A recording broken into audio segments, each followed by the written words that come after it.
All right, guys, we got the new Hot Toys DX Loki in, so let's take a look.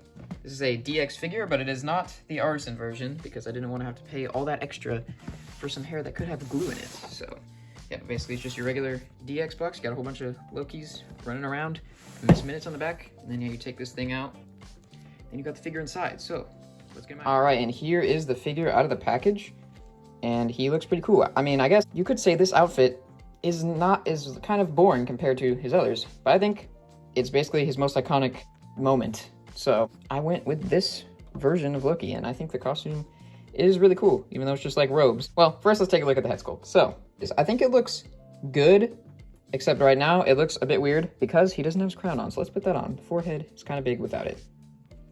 So let's put that on. Yeah, that's much better. So I think it looks good from most angles, but it is a little off in others. Like sometimes he looks like a little dead or something, but I think it's probably like their best Loki sculpt they've done. So I do like it overall. It just kind of depends on the angle, but I think it's pretty great. His crown is pretty large. It's pretty pokey as well. But yeah, so it's got kind of a greenish gold into a darker color there with the same kind of detail as on the base.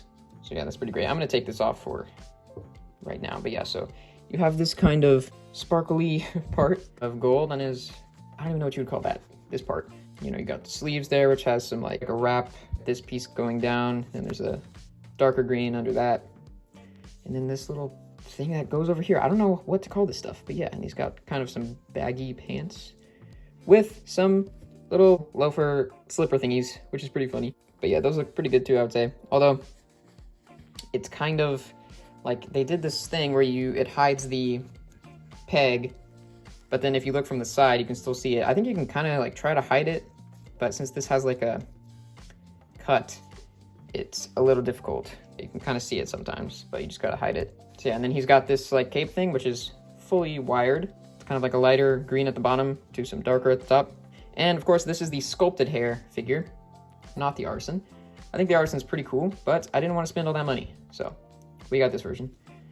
And also kind of scared for the artisan stuff, if it'll have glue in the hair or not, but I do have the Winter Soldier one coming, so hopefully I won't have any issues with that. But yeah, so you can take the hairpiece off. So you can just take it off like that, and you can go in there and mess with the eyes. You can see the seam, but only if you're looking for it. Yeah, that's basically it for the details on the figure, so we can get to some articulation. On the head, it's on a fixed neck, but you can look up a little bit and get pretty far down. Slight bit of pivoting. Oh no, it's not too bad. There's some pivoting in there.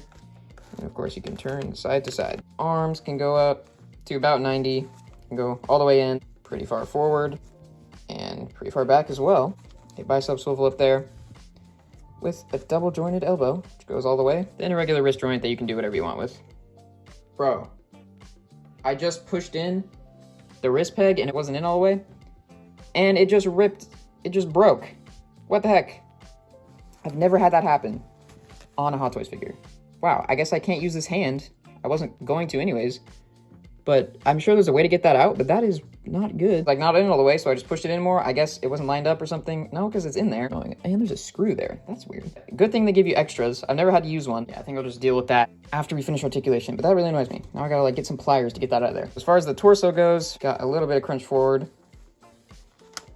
and some arc back, tiny bit.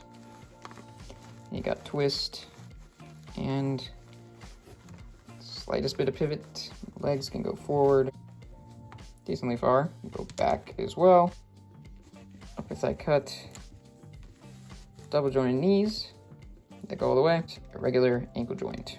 Actually, it's kind of not that regular because it looks pretty weird. Because they wanted to try to hide the peg, so it kind of moves on this thing to give you a little bit of pivot. Then you can go forward and back like that. Oh, and I just broke it, so I guess if you go too far, it'll just come out, but yeah. All right, so for the accessories, you get a decent amount of stuff. So first off, we can take a look at this throne, which is really cool, and it's pretty substantial. Like, it doesn't feel cheap to me or anything, which I was kind of scared of it being. But yeah, so I think it looks pretty good.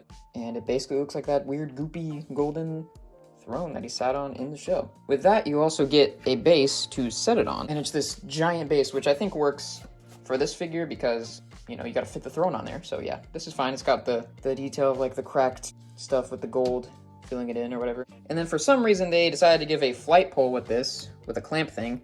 I don't know why. It's not the biggest deal because it shouldn't really mess up the suit, I don't think, or the material, because it's just like fabric. But it's super annoying when they use this on figures that have suits that'll get messed up. When they include something that's just going to break your figure if you use it, that's pretty bad. But I think it's okay here. Usually this is if you want your figure flying in the air though, so I don't know why they didn't just use a crotch grabber. You get yourself some Sour Punch right here, or some like green Twizzlers. So yeah, super cool. But they actually come in 2 pieces, and then you attach them together into the hand, which has a sculpted strand as well around it. And it also has some paint to make it look like it's like glowing onto the hand, but you can't really see it right now because it's covered. But yeah, so you get 1 for each side, so there's 4 time strand things, or multiverse strands. But yeah, you connect them to have the where he holds them together. And then this has moving eyes, so you get a little tool, but I usually just use my finger. And you got a array of hands. You got 2 fisted hands, and then 2 relaxed hands, which I'm pretty impressed with the detail on these. They look pretty good. And I guess you got some slightly different gesturing hands, some wide open hands here. Then you got some powered up hands, except the other side is a regular hand, so this one's kind of weird. And then you got the fully green hands, which is really cool when he like stretches out his arms. Oh, and you also get this backdrop, which I really don't want to mess with because every other backdrop that I've opened, I ended up running out of room for them and just they end up back in storage somewhere. So I just don't want to mess with this, but yeah, you get this as well. All right, so I put one of the extra wrist pegs in. At least they give you extras because, you know, that's a thing that can happen. I've just never had it happen before, so yeah. All right, so let's do some comparisons. I went to put this hand back on, but you can't because this thing's stuck in there. But I'm not going to worry about getting that out because I wasn't going to use that hand. For this comparison, we're going to have a handless Loki. All right, so here is Loki at his best next to Thor at his worst. This is the only Thor that I have to go with him, so Thor seems to be a little taller. So can't wait for these guys to be reunited in Doomsday. All right, and I don't have any other figures from the Loki show, so here he is next to in-game Cap.